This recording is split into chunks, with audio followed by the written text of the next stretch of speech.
Hello বন্ধুরা, কেমন আছো সবাই? আশা করছি সবাই ভীষণ ভালো আছো, আমরাও ভালো আছি। সকাল সকাল একটু যাচ্ছি হচ্ছে রাম ঠাকুরের আশ্রমে। আমরা যাব হচ্ছে যাদবপুরে, ওখানে হচ্ছে কৈবল্য ধাম। তো অনেক বছর আগে গিয়েছিলাম, আবারও গতকালকে রাত্রিবেলায় ঠিক হলো যে চলো আমরা সবাই মিলে একটুখানি রাম ঠাকুরের আশ্রমে ঘুরে আসি।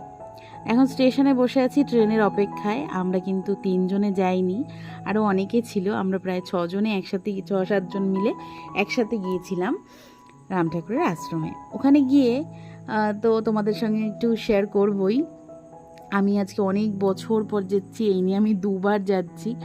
তো যাই হোক, অনেকে অনেকবার গেছে, আমার বড় অনেকবার গেছে, কিন্তু আমার সেইভাবে যাওয়া হয়নি। তো যাই হোক, এখান থেকে এখন আমরা মিষ্টি নিলাম ঠাকুরের জন্যে। এখন এখান থেকে একটা মালা নিয়ে নিচ্ছি, আর নেব হচ্ছে ধূপকাঠি মোমবাতি। বাড়ির থেকে কোনো কোনো কিছুই পুজোর আয়োজন আনিনি, কারণ জানি এই সামনেই পাওয়া যায়। তো এখান থেকেই সব কিছু নেওয়া হচ্ছে, মিষ্টি নেওয়া হয়েছে। আমার তো সব কিছু নেওয়া হয়ে গেছে, তো আমার সঙ্গে তো আমার ননদ এসছে, আরও সবাই এসছে, তো ওনারা সবাই নিচ্ছে।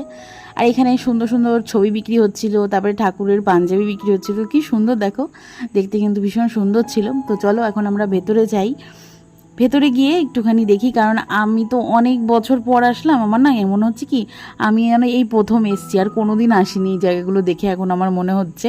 তো চলো ভেতরে যাওয়া যাক। এই তো হচ্ছে গেটটা, শ্রী শ্রী কৈবল্য ধাম। তো তোমরা কারা কারা এখানে এই রাম ঠাকুরের দীক্ষিত, অবশ্যই কিন্তু কমেন্ট করে জানিও। তো এই দেখো, ভেতরে অনেক কিছু নতুন হয়েছে। এই বিল্ডিংটা আমার মনে হয় না আমি দেখেছি তখন এসে। আর সুন্দর বাগান সাজানো হয়েছে। বাগান দেখতে তো আমার ভীষণ ভালো লাগে, গাছপালা দেখতে। সেগুলো তোমাদের সঙ্গে চলো ঘুরে দেখাবো। কিন্তু তার আগে এখানে আমরা যখন এসছি তখন দেখছি পুজো কিন্তু শুরু হয়ে গেছে, আরতি হচ্ছে। তো ঠাকুরের যে ভোগ আনা হয়েছে, মালা আনা হয়েছে, এগুলো তো আগে একটু তাড়াতাড়ি করে দিয়ে দিতে হবে। জানি না এখন পুজো হবে কি না পরে পুজো হবে, বলতে পারছি না। তো চলো যাই, আগে এই কাজটা করে নিই ঠাকুরের। আর মেন যেই কারণে আমরা এসছি আজকে, আমরা এসছি হচ্ছে ঠাকুরের যে গুরুবরণ সেটা দেওয়ার জন্য। আসলে কি, আমাদের তো ওই 1-1.5 বছর হয়ে গেল গৃহপ্রবেশ হয়েছে, তো গুরুবরণটা আমরা রেখে দিয়েছিলাম, সেটা ঠাকুরের কাছে এনে দেওয়া হয়নি। তো আজকে সেটা দিতেই এসেছি।